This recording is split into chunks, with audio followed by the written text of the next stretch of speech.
sejak kebangkitan ulama bersama pengikut-pengikutnya istiqomah dan setia jaga akidah dan sunnah Rasulullah. Alhamdulillah segala puji baginya ulama bersama pengikut-pengikutnya istiqomah dan setia menjaga agama nusa dan bangsa. Mari kuatkan niat kita, kita bulatkan tekad kita, terus lanjutkan amal kita, mengembangkan hikmah kita. Bismillahirrahmanirrahim. Qala al-mu'allif rahimahullah wa nafa'ana bihi wa bi'ulumihi fid dharaini amin. Rawa Abu Hurairah radhiyallahu anhu anna Rasulullah sallallahu alaihi wasallam shalla ala janazatin. Sahabat Abu Hurairah meriwayatkan bahwasannya Rasulullah menyolati seorang jenazah. Tsumma ata qabrul mayyit, kemudian Rasulullah mendatangi kuburan mayit tersebut. Fahata alaihi turaba, maka kemudian beliau melemparkan debu atas mayit tersebut. Min qibali ra'sihi, mulai dari arah kepalanya talatan 3 kali. Maksudnya setelah dikubur, sudah pembahasan kita terakhir kemarin itu setelah dikubur, setelah diuruk selesai, maka kita disunahkan melemparkan kuburan itu dengan sebelum dikubur pun ini awalnya sunahkan kita melemparkan jenazah itu dengan 3 kali lemparan. 3 kali lemparan dengan bacaan minha khalaqnakum wa fiha nu'idukum, lempar lagi, wa minha nukhrijukum taratan ukhra, 3 kali. Karena itulah yang dilakukan oleh Rasulullah sallallahu alaihi wasallam. Ini dasar hadisnya, hadis sahabat Abu Hurairah. Minha khalaqnakum, lempar, wa fiha nu'idukum, lempar, wa minha nukhrijukum taratan ukhra, lempar lagi. Sunnah seperti itu, lemparkan. Baru setelah itu baru diuruk.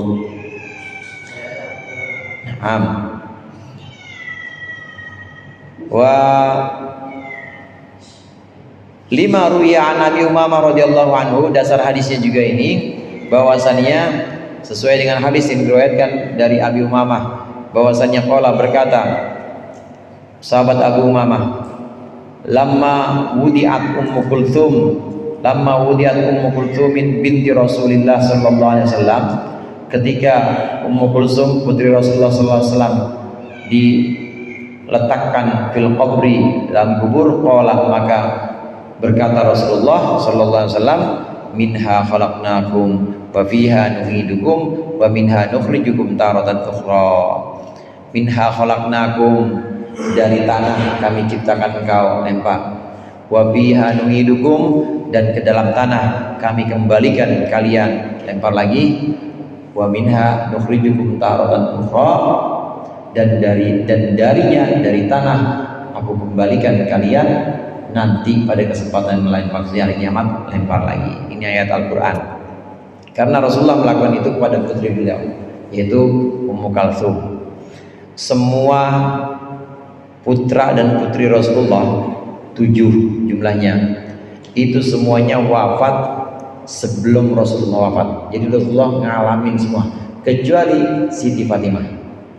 Siti Fatimah meninggalnya beberapa bulan setelah Rasulullah wafat. Yang lain meninggal duluan. Apalagi yang laki-laki. Yang laki-laki masih kecil semuanya. Al-Qasim, kemudian Ibrahim, ini meninggalnya semuanya. Abdullah meninggalnya semuanya masih dalam usia belia, masih kanak-kanak. Yang lain juga begitu kecuali Siti Fatimah. Maka Rasulullah ngalamin putra-putrinya ini wafat, dan beliau juga menguburkan, dan beliau juga membaca doa ini, minha khalaqnakum wa fiha nu'idukum wa minha nukhrijukum taratan ukhra. Rawahu Ahmad dhaifun yumalu bihi fil fadail. Ini diriwayatkan oleh Imam Ahmad, meskipun dhaif tapi bisa dilakukan dalam fadailul amal. Bukan hanya dalam kitab Durus Fiqhiyah ini, dalam kitab banyak karya-karya Said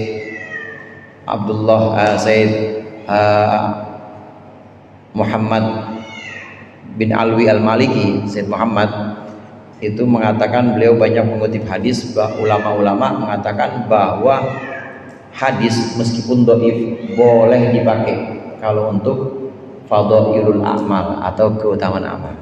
Tapi kalau untuk menentukan hukum halal haram atau wajib sunnah, maka wajib, misalnya halal haram wajib, itu tidak boleh pakai hadis-hadis dhaif.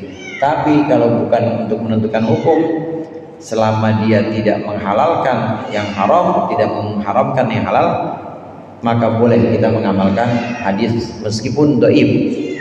Termasuk hadis ini, minha khalaqnakum, ini dhaif tapi boleh diamalkan. Wa yaqifa jama'atun ba'da dafni mayyitin inda qabrihi, dan disunahkan juga hendaklah jamaah berdiri setelah menguburkan mayit inda qabrihi, di sisi kuburnya mayit. Yas'aluna lahu tathbit, memohon para jamaah untuk mayit at-tathbit, ketetapan atau kemantepan. Wa yastaghfiruna lahu, dan jamaah memohonkan ampunan untuk mayit. Maksudnya doain lagi, setelah selesai doain. Sebagian dari kita ada bahkan yang lengkap, jadi tahlil lagi di situ, mendoakan Allah. Intinya itu kan Allahumma gfir lahu warhamhu wa'afi wa'afanhu. Nah tapi kita malah cakepan lagi, dibacain kulhu, dibacain al-falaq an-nas, dihadiahin. Allahumma awsil mithla thawabi ma qara'nahu, ya Allah jadikanlah sepadan pahala yang aku bacakan ini untuk almarhum yang ada di depanku ini. Cakep lagi itu malah, bukan hanya memohonkan ampunan tapi juga memberikan hadiah bacaan-bacaan. Nah ini sesuai dengan hadis yang diriwayatkan oleh Sayyidina Utsman. Lima rawa Utsman radhiyallahu anhu qol, kana Nabi sallallahu alaihi wasallam, kata Sayyidina Utsman, Rasulullah sallallahu alaihi wasallam idza faragha min dafnir rajuli yaqifu alaihi, ketika Rasulullah selesai menguburkan seorang laki-laki, maka beliau berdiri. Waqala, dan beliau mengucapkan, istaghfiru li akhikum, orang-orang yang hadir di pemakaman, mohonkan ampunan untuk saudara kalian.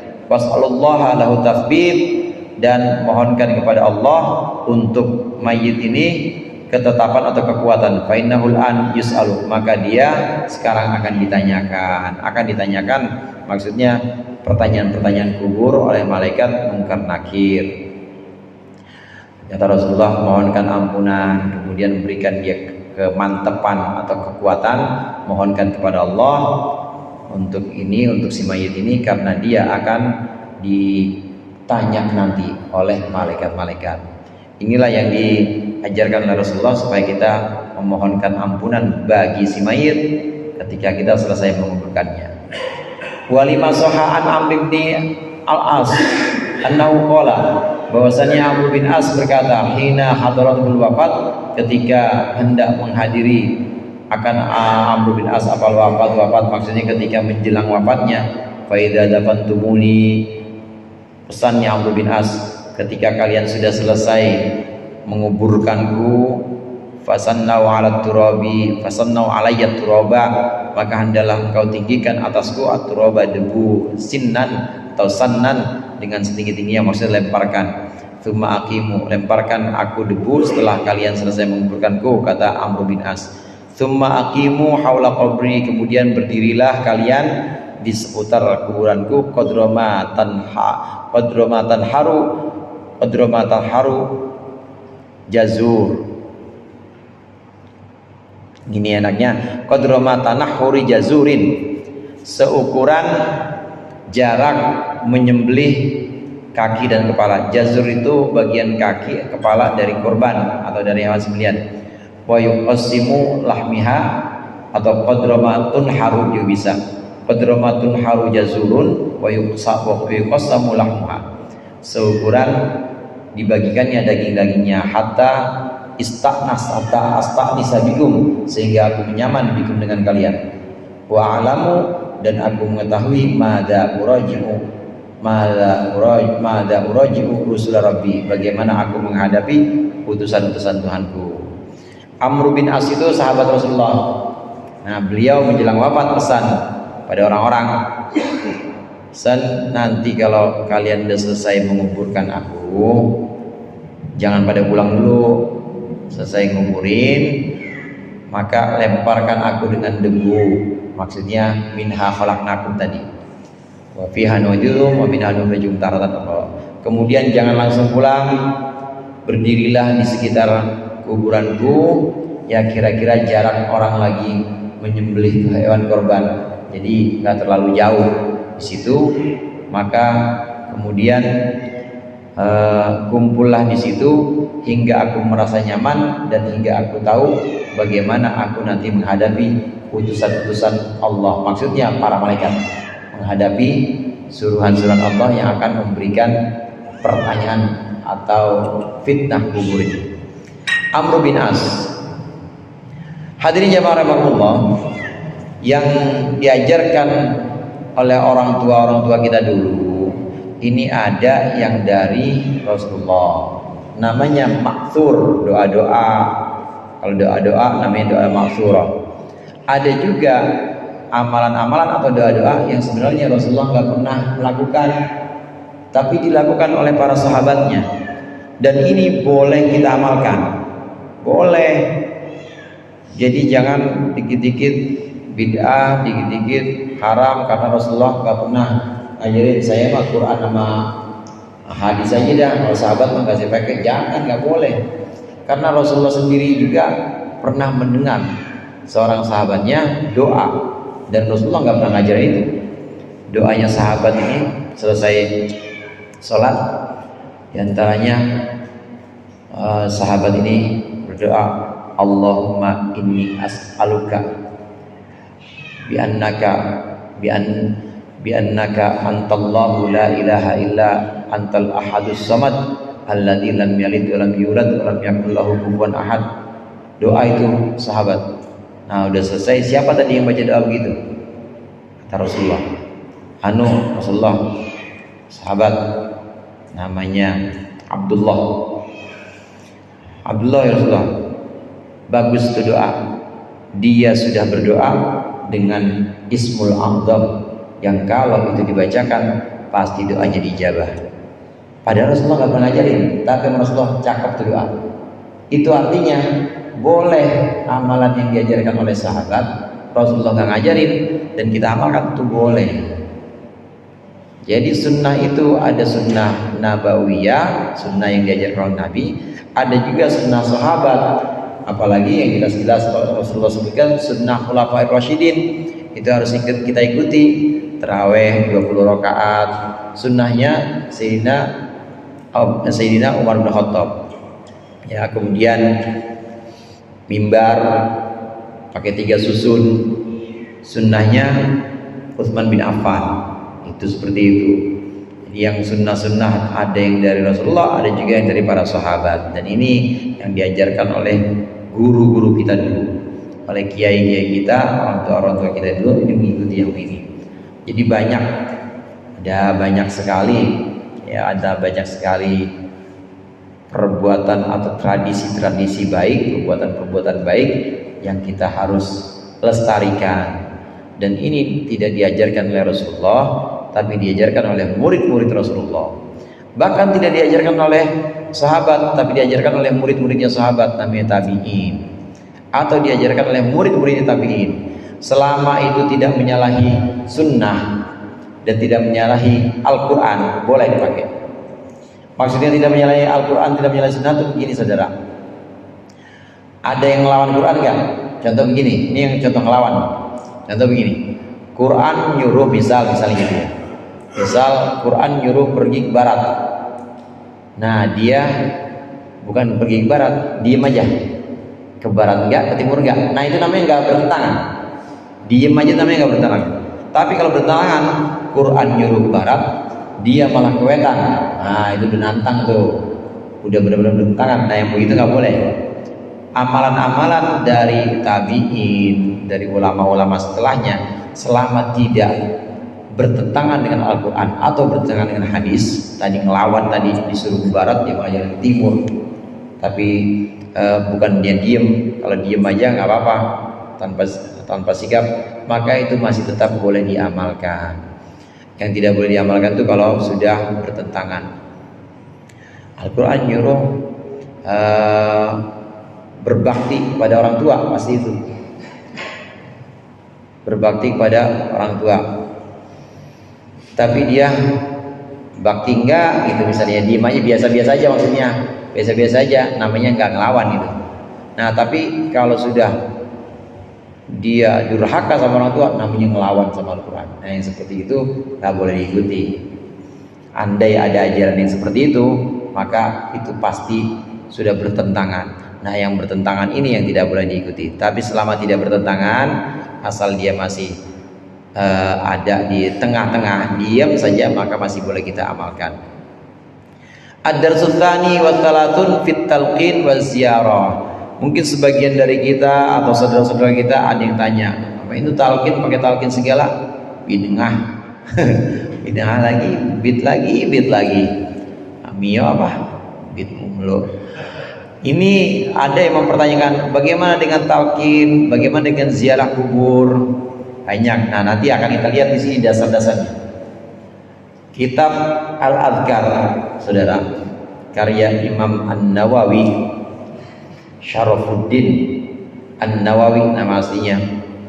Ada lagi Muhammad Nawawi bin Umar Al-Bantani. Itu Syekh Nawawi Banten, 1800-an wafatnya.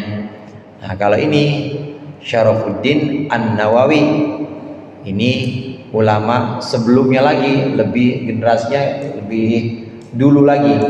Ini ulama setelah Imam Syafi'i, abad-abad sekitar ke-4 Hijriah, jadi tahun 4 lebih dulu lagi, namanya Imam Nawawi.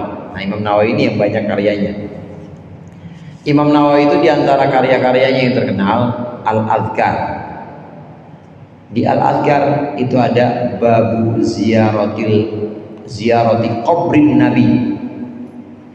Nah beliau di situ menyatakan tentang mengutip banyak riwayat tentang sunnahnya ziarah kubur. Tapi kemudian diganti apa? Babu ziyarati masjidin Nabi. Kenapa? Katanya ziarah itu bid'ah. Padahal Imam An-Nawawi itu, Imam Nawawi yang bilang babu ziyarati qabrin Nabi, kubur. Bab mengunjungi, ziarah kan artinya mengunjung, saudara. Ziarah itu artinya kunjungan. Bab mengunjungi kuburan Nabi, diubah sama dia bab mengunjungi masjid Nabi. Nggak ada ziarah-ziarah kubur, diganti itu. Siapa yang mengganti? Di antaranya Wahabi yang mengganti itu. Jadi dia bukan cuma ya, kalau mau sebenarnya kalau mau kritis itu sudah diajarkan oleh ulama-ulama kita dulu. Cara ulama-ulama soleh dulu kalau mengkritisi sebuah karya itu dengan hamish, jadi dengan pinggirannya atau syarah. Menurutku atau semestinya lebih baik mu'alif mengatakan seperti ini, mengarang. Jadi yang aslinya nggak diubah, yang aslinya tetap. Barangkali ini mu'alif sabkul kolam, barangkali pengarang ini salah nulis, gitu doang, nggak diubah yang aslinya. Nah ini tradisi mengkritik karya-karya yang dilakukan oleh orang-orang soleh, ulama-ulama soleh dulu. Jadi nggak ada yang diubah. Nah kalau diubah udah parah itu. Seperti Wahabi itu udah mengubah. Dia tidak mengkritisi tapi mengubah. Harusnya bab ziarah kubur Nabi diubah bab ziarah masjid Nabi. Ogah banget sama kubur dia. Ya sekalian aja kita bikin inian. Ya kita bikin gede-gedean ziarah kubur Ustaz, biar ada ini ziarah. Ini namanya bukan mengkritisi, namanya memalsukan. Udah memalsukan kitab. Kalau gitu pemalsuan kitab itu udah bukan tradisi ulama. Ulama nggak pernah memalsukan kitab, apalagi apa yang ngapus-ngapus bab atau ngapus karya yang ada di karya-karya ulama sebelumnya. Nggak pernah ulama mengajarkan itu. Tapi yang ada mensyarahkannya, mengomentarinya atau mengkritik karya utuhnya, nggak pernah dikurangin. Itu tradisi yang diajarkan ulama-ulama soleh. Nah, Wahabi melakukan pemalsuan ini. Pemalsuan itu cuma dilakukan oleh orang Yahudi, saudara. Yahudi kerjaannya. Ya, jadi ada dua tuh yang begitu, yang tukang malsuin. Itu satu di An-Nawawi, di Al-Adhkar An-Nawawi, kitab Al-Adhkar Imam Nawawi. Saya punya kitab PDF, PDF tapi kitab PDF saya di surat Fatir. Itu di surat Fatir, Syekh Ahmad As-Sawi ini menjelaskan asbabun nuzul surat Fatir ayat ke-7. Orang-orang yang menganggap bahwa dia berbuat baik, orang-orang yang menganggap bahwa dia sudah melakukan kebaikan, dijelaskan oleh Syekh Ahmad As-Sawi bahwa ini ayat turunnya kepada Abu Jahal dan teman-temannya Abu Jahal. Wakila, kata Syekh Ahmad As-Sawi, dan dikatakan ini turun kepada kaum Khawarij yang merasa bahwa mereka paling benar, menyalahkan yang lain gitu. Dan sekarang Khawarij itu ada muncul sifat-sifat mereka, gerakan-gerakan mereka, sebagaimana kita lihat ada di Hijaz yang dikenal dengan nama Wahabiyah. Ditulis tuh sama Syekh Ahmad As-Sawi. Syekh Ahmad As-Sawi tahun 1800-an tulis. Saya punya PDF-nya, aslinya masih ada tulisan itu. Begitu saya buka punya Injil udah nggak ada, dihapus sama dia. Cuma turun buat Abu Jahal gitu doang. Nggak ditulis Khawarijnya, nggak ditulis, apalagi Wahabinya nggak ada, dihapus. Saya beli lagi, pesen di Tokped apa waktu itu, Tokopedia. Saya pesen lagi online. Ini asli nggak? Asli nggak? Ya nggak tahu saya asli apa enggak. Saya beli aja, udah beli dah. Beli di juz 3. Di jilid 3-nya. Saya buka surat Fatir, hilang udah saudara itu. Udah hilang, namanya pemalsuan kitab. Udah parah itu. Udah bukan tradisi ulama-ulama, itu sudah memalsukan kitab yang namanya Wahabi itu. Merusak karya-karya ulama. Banyak, bukan hanya dua itu tadi yang saya sebutkan. As-Sawi ini hasyiahnya Jalalain. Kalau Al-Adhkar memang karya Imam Nawawi itu udah saya sebutkan baru dua tuh, masih banyak lagi, masih banyak karya-karya ulama-ulama kita yang bukan dikomentari atau dikritisi, tapi diubah. Jadi udah nggak utuh lagi karyanya. Karyanya udah nggak utuh karena memang sudah diubah. Ini yang seharusnya kita lakukan adalah mengkritisi, dan di sini oleh muallif kita juga disajikan apa itu dasar talqin, apa itu dasar ziarah kubur, yang memang ulama-ulama kita dulu itu menganjurkan ziarah kubur. Ad-darsu tsani wa tsalatsun fit talqin wa ziyarah, wallahu a'lam bissawab. Mudah-mudahan bermanfaat. Dikurangnya saya mohon maaf. Wallahul muwaffiq ila aqwamit thoriq. Assalamualaikum warahmatullahi wabarakatuh.